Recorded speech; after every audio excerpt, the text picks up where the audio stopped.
નમસ્કાર, શો ટાઈમમાં આપનું સ્વાગત છે. ભાવનગર પોલીસ વિભાગ દ્વારા બોરતળાવ પોલીસ મથક વિસ્તારમાં લોકો વ્યાજખોરોના ચક્કરમાં ન ફસાય તે માટે લોન મેળાનું આયોજન કરાયું હતું. 30% સુધીની સબસિડી આપતી હોય છે. એના જે વ્યાજના રેટ હોય છે એ હોય છે તમારા 7%થી ચાલુ થતા હોય છે અને 12થી.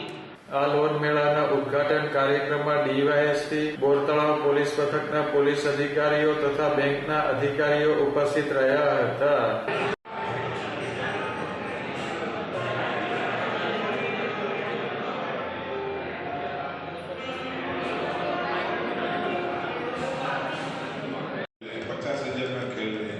પોલીસ અધિકારીઓ દ્વારા લોકોને વ્યાજના ચક્કરમાં ફસાવાના બદલે બેંકની વ્યાજબી વ્યાજદરની લોનનો લાભ લેવા અનુરોધ કરાયો હતો.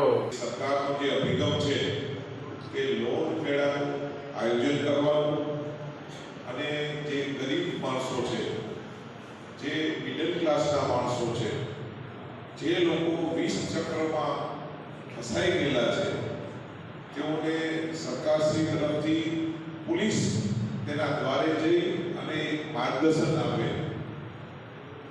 તો તે સ્ટેજે આજે ડાયસ પર બેઠેલા ઘોઘા પોલીસ સ્ટેશનના પીઆઈ શ્રી દેસાઈ સાહેબ, બોરતળાવના પીઆઈ શ્રી હરપાલસિંહ ચૌહાણ સાહેબ, એક્સિસ બેંક અને બીજી બેંકના ડિગ્નિટરીઝ અને અધિકારીશ્રીઓ, અમારા જે જુદા જુદા પોલીસ સ્ટેશનમાંથી આવેલા પીઆઈ. આ લોન મેળામાં બોરતળાવ પોલીસ મથક વિસ્તારના લાભાર્થીઓ હાજર રહ્યા હતા.